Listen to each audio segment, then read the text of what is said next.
In 2 Chronicles chapter 5, the focus shifts to the completion of the temple construction, and the subsequent dedication of this magnificent structure for the worship of God.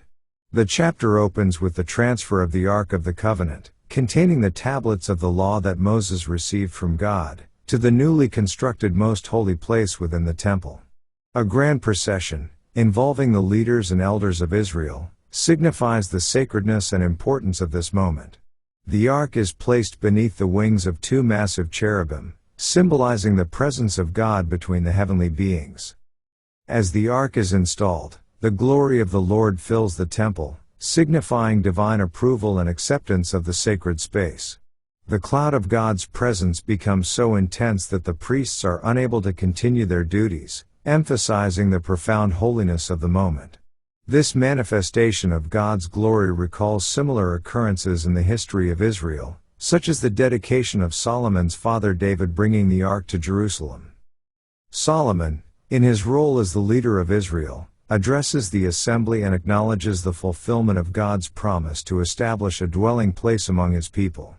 The chapter concludes with a massive offering of sacrifices, including an abundance of sheep and cattle, as the people celebrate the completion of the temple and the visible presence of God among them.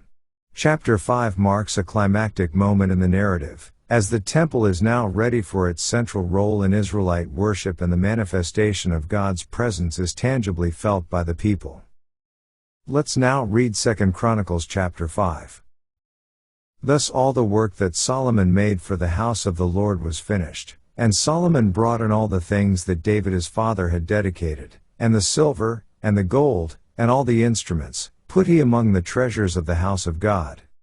Then Solomon assembled the elders of Israel, and all the heads of the tribes, the chief of the fathers of the children of Israel, unto Jerusalem, to bring up the ark of the covenant of the Lord out of the city of David, which is Zion.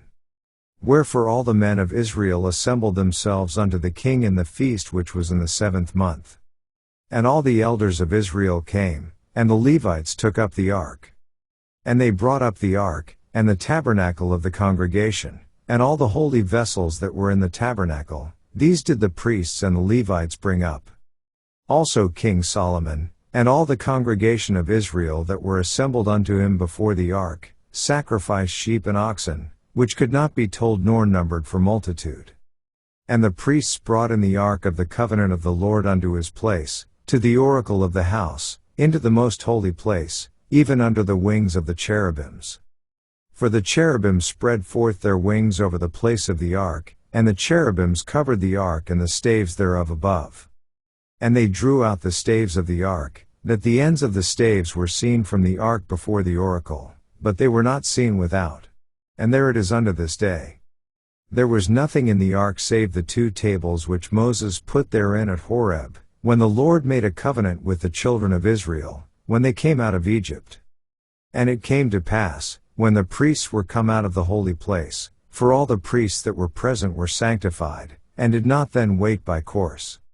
Also the Levites which were the singers, all of them of Asaph, of Haman, of Jeduthun, with their sons and their brethren, being arrayed in white linen, having cymbals and psalteries and harps, stood at the east end of the altar, and with them 120 priests sounding with trumpets.